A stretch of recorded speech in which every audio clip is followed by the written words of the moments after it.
Good afternoon, ladies and gentlemen. Welcome to the FCC. My name is Florence de Changy. I'm a board member and your host today. Delighted to welcome you all and also the press, big number. You can finish your meal quickly during my announcement. Please turn off your phones, at least put them on silent. Feel free to tweet if you do so, and put our at FCCHK when you tweet about today's event. Thank you. Before I get to today, I'll announce what's happening tomorrow. We have a new thing which is called Meet the Editor series, and the kickoff event, which is taking place tomorrow night at 7, is a chance to meet the Asia editor of the Financial Times, Mr. Jamil Andelini. And then also tomorrow night we have the other type of quiz, which is the FCC tabloid quiz. Now to today's event.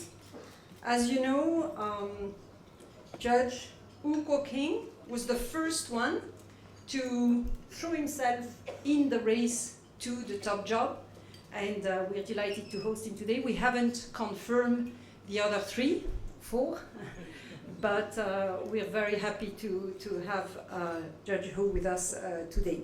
Hu Kuo-King was born about 50 years before the handover. He studied law in England. He returned to Hong Kong in 1970. He became Queen's Counsel and then joined the judiciary and served respectively as High Court Judge, Court of Appeal Judge, and Vice President of the Court of Appeal. Then he retired in 2012, and following his retirement, he returned to the judiciary to serve as Deputy High Court Judge until the date that we all know, the 18th of October, when he decided to devote himself full-time to the coming up election. Judge Hu is well known for speaking his mind, even on the record, he told us. So please welcome him to our microphone.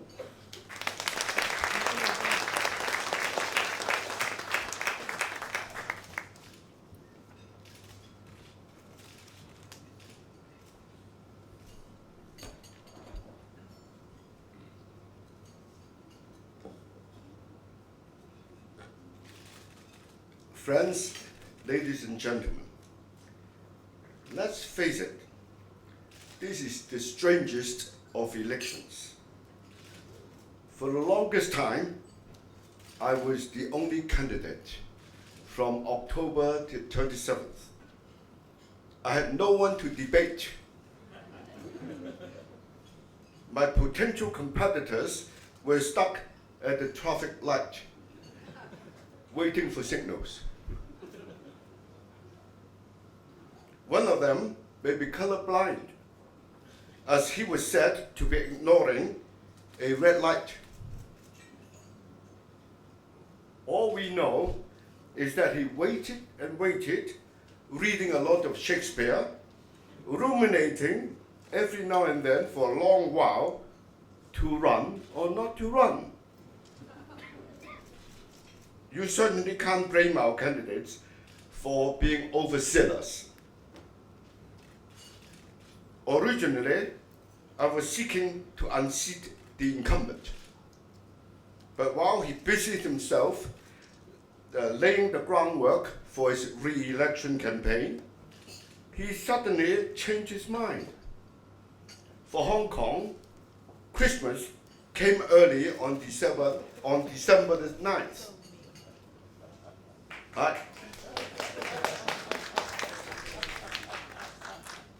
I understand he's a loving father, and I noticed that he's looking very happy and relaxed these days. Of course, we don't know whether he's going to pull a Putin on us. Another opponent says she would not run in order to spend time with her family, but was forced to reconsider. Maybe she was just concerned that the other candidates might not be quite up to the job. I guess somebody has to leave to save Hong Kong from any constitutional crisis or international embarrassment. That's what she said. While I'm learning to be a politician, this competitor is apparently learning how to live like the rest of us. As of last week, she hadn't mastered the use of the octopus card, nor learned where to find toilet paper in Hong Kong when it was most needed. But she's really good at guarding secrets. She can navigate any rules to prevent you from finding out what she's up to, and she's very proud of it. This election is strange in other ways too. After I announced my bid, people kept hounding me for my platform. 2.5 months later, my opponents joined the contest with no platforms, and electors can't wait to show them their support. Things change though, so you never know. We keep seeing supporters change sides. It seems that people are really confused about who should they vote for, as they are not sure who is going to win. Now, it's just like backing a horse. They want to choose the person who is winning, the horse that is winning. I've noticed that some people are more interested in knowing who my backers are than what I stand for. So, jokes aside, what do I stand for? And why am I running? I'm running because I see conflicts in and decline of my beloved city. I see political stagnation, people not living well, businesses suffering because of rising costs, and deep division in society. Hong Kong is getting so expensive. People are cooped up in small flats for which they are paying through their nose. We have more university graduates than ever, but it's so difficult for them to move ahead in society. To finance their studies, many have incurred large debts. The prospects of them repaying their debts, finding a decent job, and one day owning their own homes are frankly quite dim. Then there are the underprivileged who are subsisting on piecemeal subsidies and struggling to put a roof over their head. We have nearly 300,000 people waiting in line for public housing. The backlog has lengthened from 3 to 4.5 years. In the meantime, some 200,000 people are living in subdivided flats, some of them in industrial buildings, in appalling conditions. The middle classes feel insecure, and small businesses are squeezed by high rents and low margins. Ironically, it so happens that all three of my competitors, I'm only talking about the main competitors, all three of my competitors, they were all veteran senior officials at one point or another, have a hand in creating the malaise. They are all part of the status quo. I was a judge, but I was not a government man. I represent change, and change is what is needed at this juncture. It's been almost 20 years since the handover. Our laws are antiquated and inadequate. The political parties refuse to compromise. The logical is paralyzed, and we must suffer incompetent top officials. Vested interests remain unchecked. Our system is broken. I have 2022 vision. Yes, it is better than 2020 vision. Why 2022? Because I'm only aiming to be a one-term chief executive. I hope the next chief executive will be elected by one man, one vote, universal suffrage.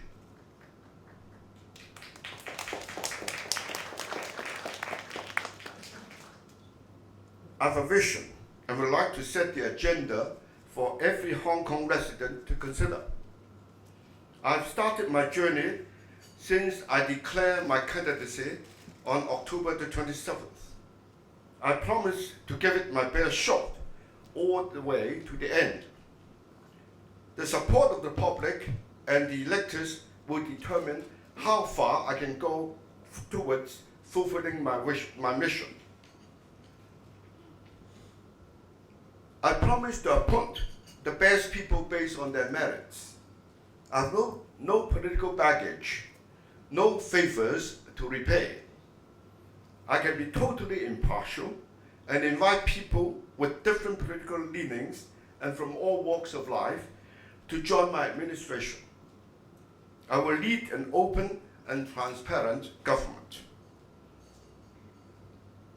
But it is not enough to have good people. We need to have the right checks and balances. Right now, too much power is vested in the chief executive. And the system of a small circle election doesn't give the CE a mandate from the people. My platform's main priority is to revisit political reform.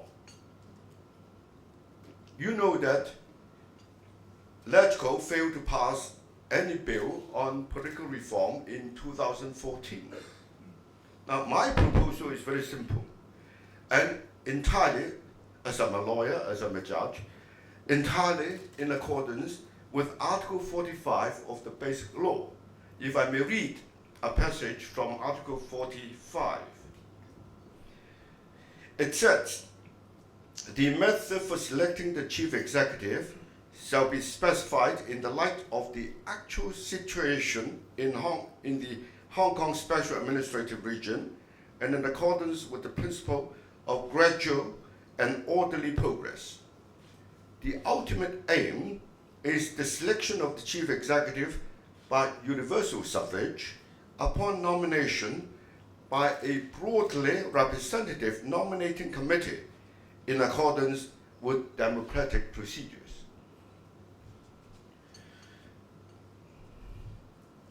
Now, by the next election, the chief executive will be elected by the one man, one vote universal suffrage. The main idea, my idea, is to increase the number of voters for the nominating committee. Presently, the election committee consisting of 1,200 members. The electoral basis of this committee will have to be widened from the current 250,000 voters to 1 million by 2022, and eventually to 3 million voters, or 3 million plus voters later, and that is Hong Kong's entire electorate. Then you need 1/8 of all the members of the nominating committee, that is, as at present, 150 nomination votes to get nominated. Now I need 150 votes to get nominated to run for the election. Now, my proposal is that these numbers can be more, can be less, but the principle is there. And how many or how few will have to be decided upon after consultation. If this proposal of mine is endorsed by 2/3 majority of LegCo members and acceptable to the public in Hong Kong, public of Hong Kong, we can submit the proposal for the central government's approval. It has been said that nothing has changed since we failed to pass any political reform proposal last time, that is in 2014, and that we will be banging our heads against the wall for trying. One of the candidates said that. But CY Leung will be going quite soon. It is clear signal from the central government that times have changed. We should look forward rather than backwards. If we don't try, we will never know, let alone change. There are many who question whether the one country, two systems is being eroded. This election, for instance, has been plagued by all kinds of traffic-like interpretations and rumors of influence peddling. Public perception of behind-the-scenes maneuvers by mainland officials cannot easily be dismissed. I believe the best way to address the issue is to enact legislation according to the provisions of Article 22 of the Basic Law. I'm not talking about Article 23 yet. I'm talking about Article 22.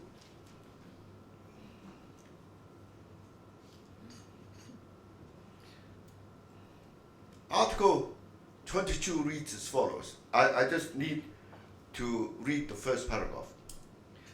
No department of the Central People's Government and no province, autonomous region or municipality directly under the central government may interfere in the affairs which the Hong Kong SAR administers on its own in accordance with this law.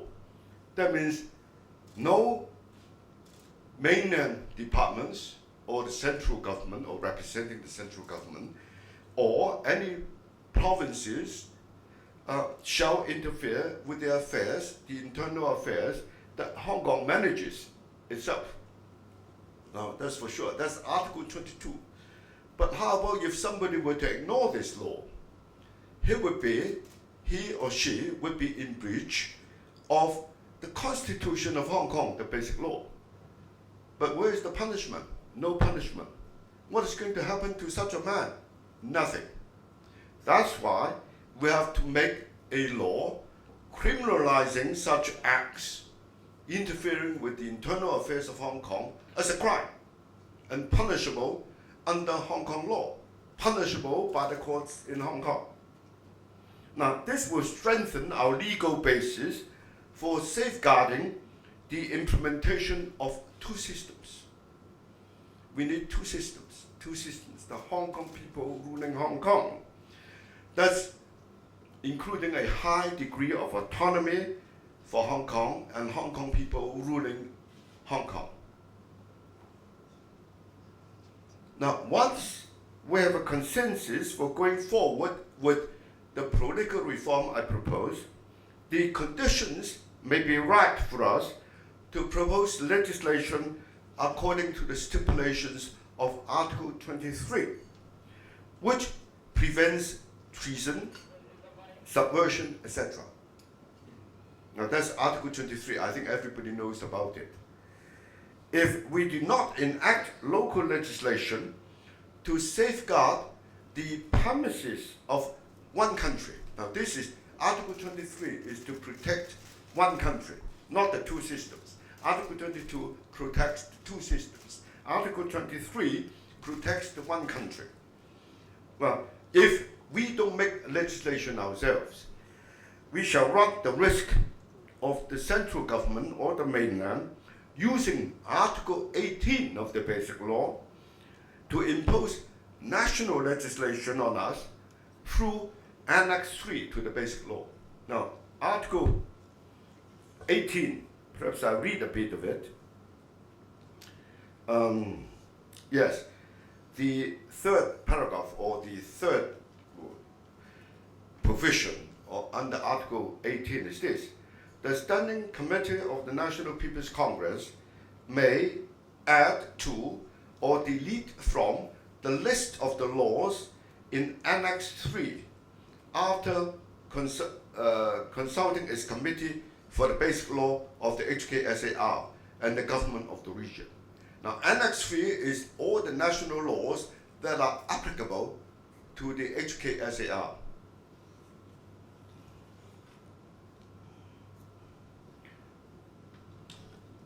Now, as we are on the issue of legislation, being a lawyer, I always talk about the law, and please bear with me. Let me draw your attention to the two other ordinances that I believe need to be reviewed. There are sections in the Prevention of Bribery Ordinance which do not apply to the Chief Executive, putting him above the law. And this, haven't got it. These are sections 3 and 8 of the Prevention of Bribery Ordinance. These provisions prohibit any public officer from receiving money from anybody while he is in public office. But the CE is exempted from these two sections. That means these two sections do not apply to the Chief Executive, while other civil servants are prohibited from receiving money. The CE is not. How absurd can that be? Now, by making these two sections apply to the CE, we make the law equal to the CE as to other people. And that actually reflects the wording and spirit of Article 25 of the Basic Law. Article 25 reads, all Hong Kong residents shall be equal before the law. Now, very simple. Just one sentence in Article 25. And that is the crux of the rule of law. Everybody shall be equal before the law. Nobody is above the law.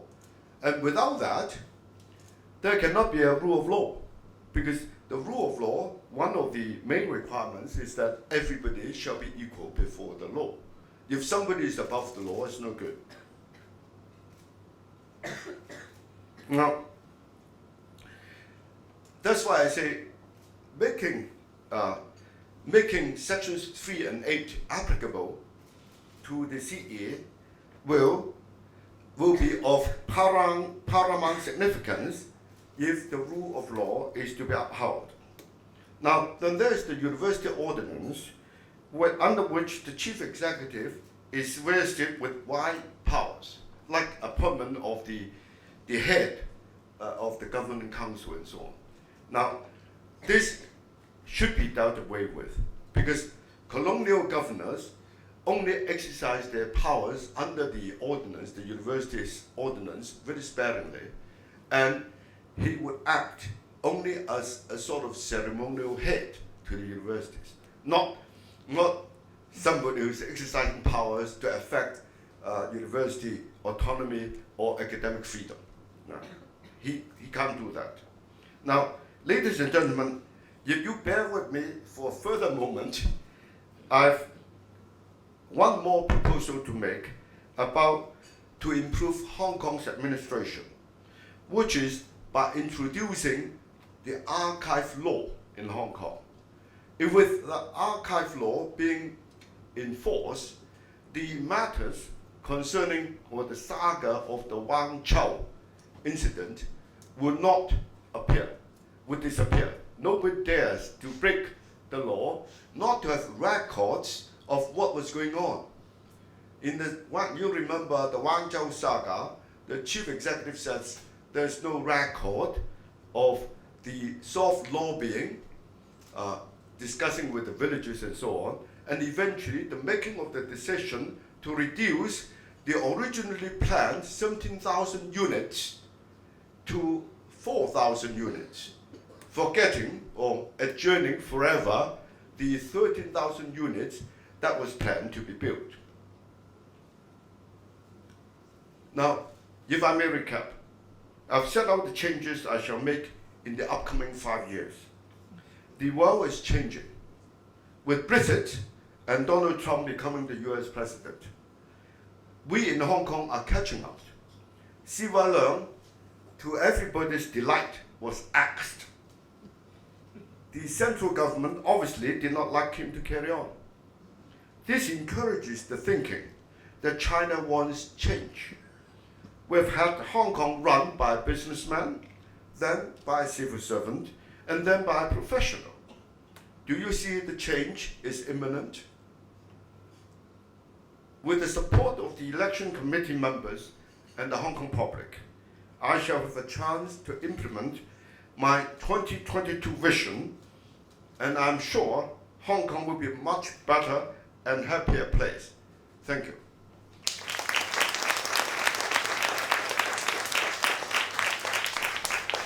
Thank you very much, Mr. Wu. We have 15 minutes for questions, so the floor is open. Please keep your question short and introduce yourself before. Yes, here. Thank you. Thank you. Ben Bland from the Financial Times. Do you think that the 1,200 members of the election committee have a free choice?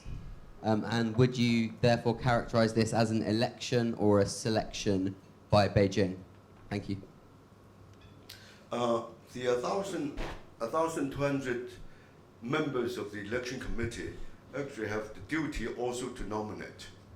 And unless a person gets 1/8 of their number for nomination, he won't even get into the gate for the CE election.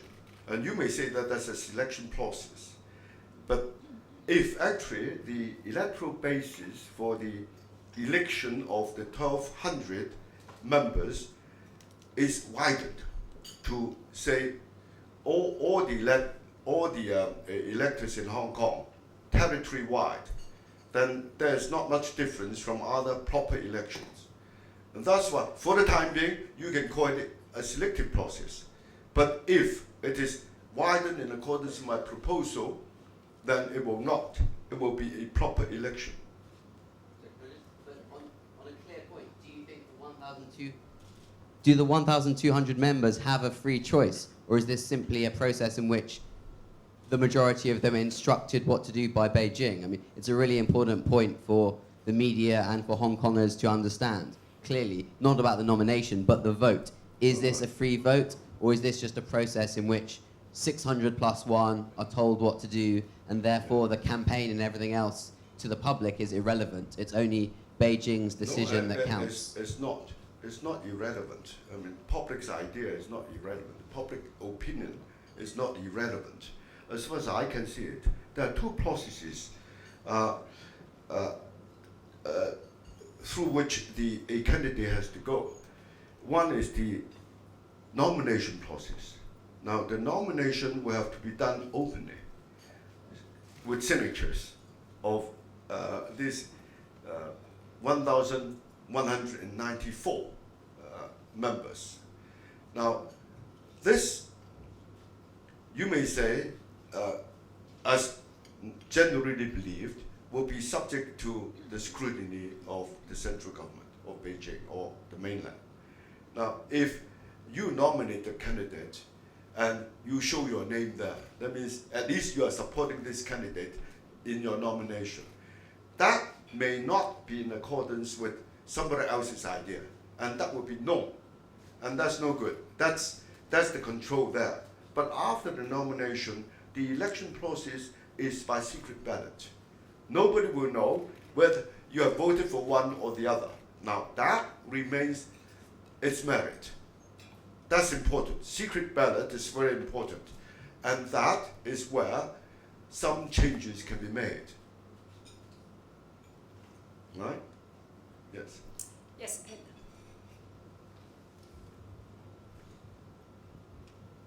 Judge Wu, Edward Chin, FCC Press Freedom Committee member. Now, if you were elected as chief executive, would you immediately drop charges against the 4 pandemic legislators now being DQ, disqualified by CY's administration? Will I review it? Drop the charges. Drop? Ms. Chin, apparently you're not a lawyer. Those cases, through the cases are final JR cases. Yes. The cases are JR cases. The government, or actually the government is represented by the S4J, the Secretary for Justice, is a civil case. That's a civil case. And the plaintiff, we have plaintiff and defendant in the civil case. The plaintiff is represented by the S4J. Now, when the S4J has taken out an action on behalf of the government, because of the independent decision of the S4J, it is for him to decide whether the case should be carried on or not. I mean, he may take into account, for example, public interest. He may take into account matters which are very important for any civil case to be carried on, which is the chances of success. Now, he must consider that sort of thing. As the CE, since the case has been taken out already, has been in the action box, put it that way, then the CE should not interfere with the independent decision of the S4J. Now, the S4J may decide one way or the other, viewing and reviewing the circumstances connecting with the case. Now, that's what I'm going to say. I'm not going to interfere with the independent judgment of the S4J as a CE. Well, if I were the CE, I would not have got the action myself. That's as far as I can go. But I should not interfere with the independent judgment of the S4J because he's representing the government. He's the chief government counsel on every sort of thing, in fact. Right? Thank you. Cliff Bottle from the Assembly. No, Mr. Wu, you put forward today quite an ambitious program of legislative change. In order to bring about those changes, you're going to need support from legislators. How would you go about improving the relationship between the executive and the legislature so that legislation in these quite sensitive areas can be passed and amended? A lot of these things are done. A lot of these things are done through communications. Communications are important. You have to get the trust of the people with whom you are negotiating. If they don't trust you, there's no point going to negotiate with them at all. That's the defect of the present government. Legislators, or a lot of legislators, don't trust them. Secondly, regarding the relationship between the executive and the legislature, I think the present government is acting wrongly by not inviting representatives of political parties in LegCo, or the main political parties in LegCo, to be ExCo members. Now you have to do that. You have to do that. You may hear opposing views, but the purpose of ExCo is not only to hearing concurring views. You have to hear opposing views so that your policy is decided on a sound basis. You should have known of all the opposition voices, the reasoning behind, before you make a decision, a policy decision. And then you have that policy decision, once you have decided, to go down to LegCo for laws to be implemented, to be passed.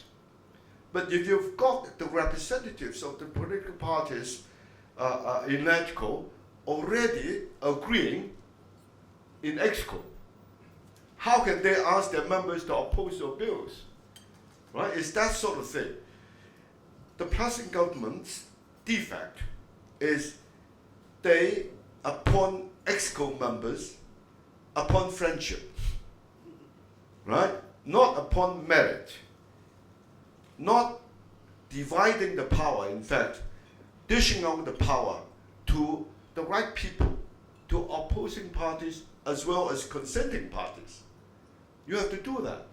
I mean, even for the umbrella movement, for example, for the youngsters who are opposed to the government's deeds, and if you ask them, what do you want? Why are you occupying Central? Why are you occupying Queensway?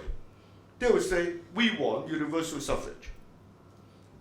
But nobody's ever mentioned about it. They have nowhere to vent their opinions, to vent their grievances. If they are listened to, if the CE were to go down to Queensway and talk to them, you see, sort of same level talking. You are the leader of Hong Kong. You talk to the leader of the students. Same level. I mean, you don't treat them as being somebody lower. You see, you don't send along a full key to talk to them. You go yourself to talk to them.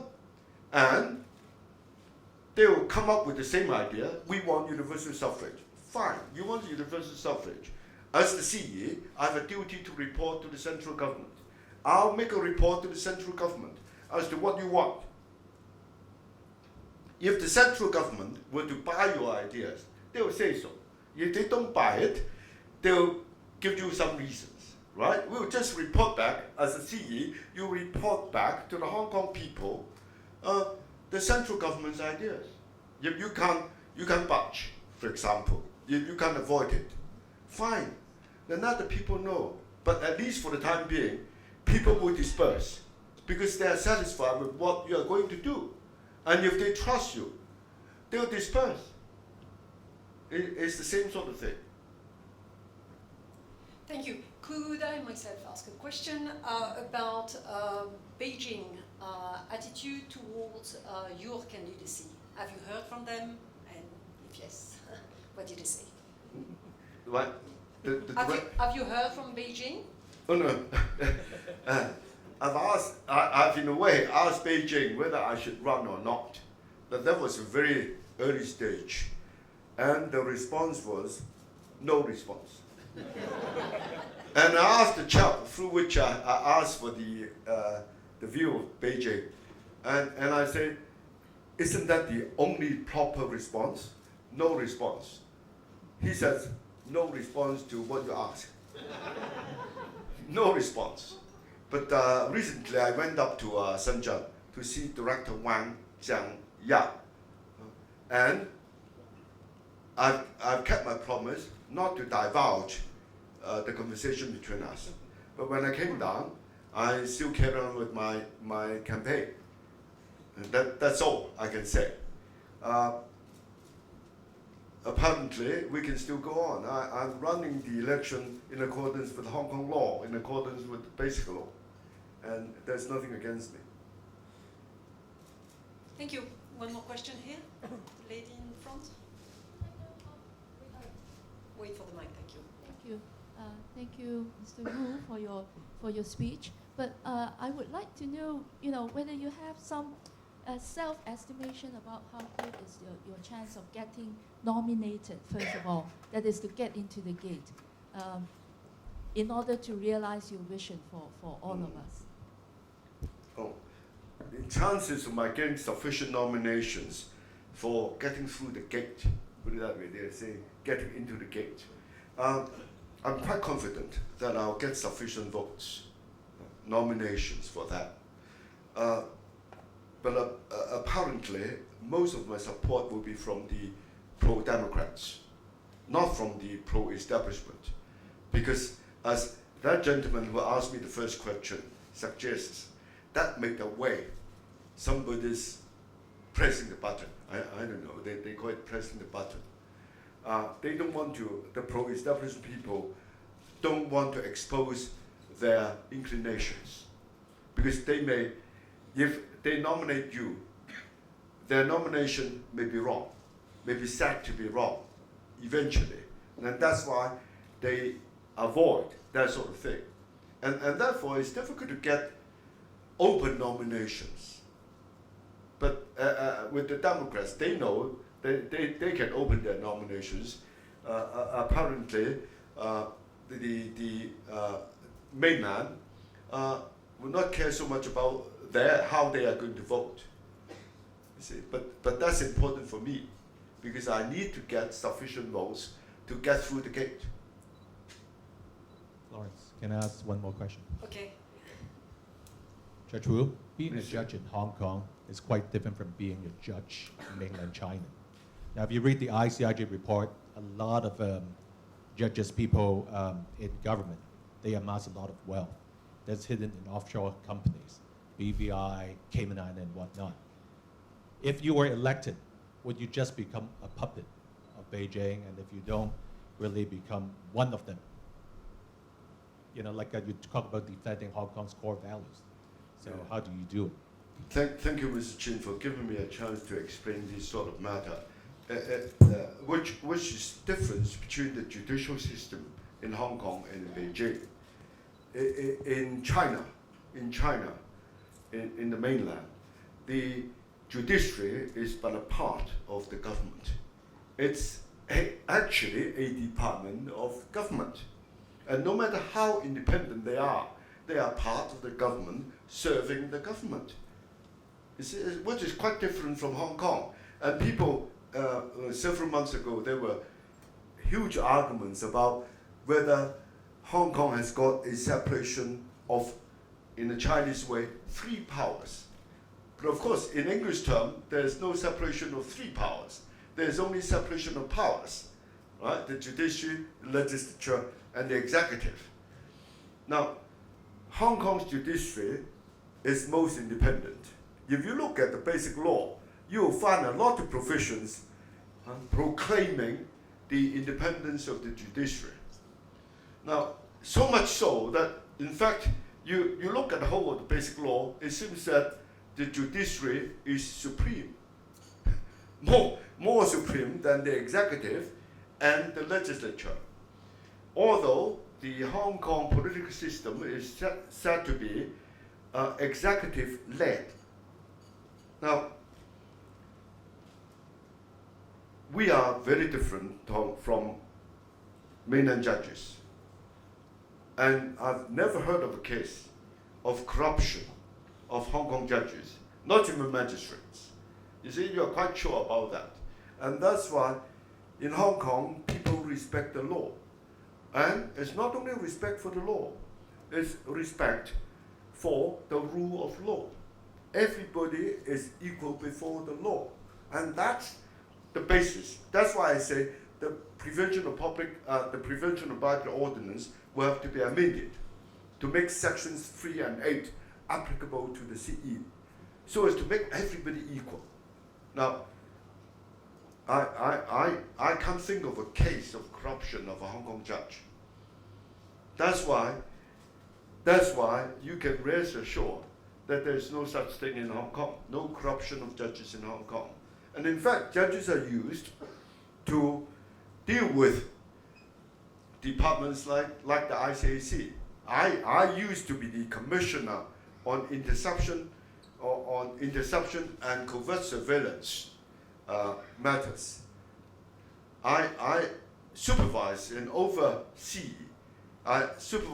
oversaw the operations of covert surveillance and interception of communications. The Chinese call ouxi. Supervising the operations by the police, by the ICAC, by the customs, and by the immigration departments. And they entrust this kind of job to judges. And now there are 3 judges in the High Court to sign the warrants, the orders for allowing this sort of activity to go on by the police, by the ICC, and so on. And there's one commissioner, just like me, my successors, supervising the operations of the law enforcement agencies. Now, we're quite different. We're trusted, and we are trusted, I think, justifiably by people in Hong Kong. Well, to finish on this good news, because time is over, thank you very much, Judge Wu. Maybe will you make yourself available a bit more for the press who is here now? Or, I don't mind. I don't okay, mind. so maybe for the press, Judge Wu will go there. So thank you so much for this lively and interesting speech. Thank you very much. Thank you very much. Thank you to all of you for being here and for tweeting. And as a small token of appreciation, we would like to hand FCC tie to Judge Wu.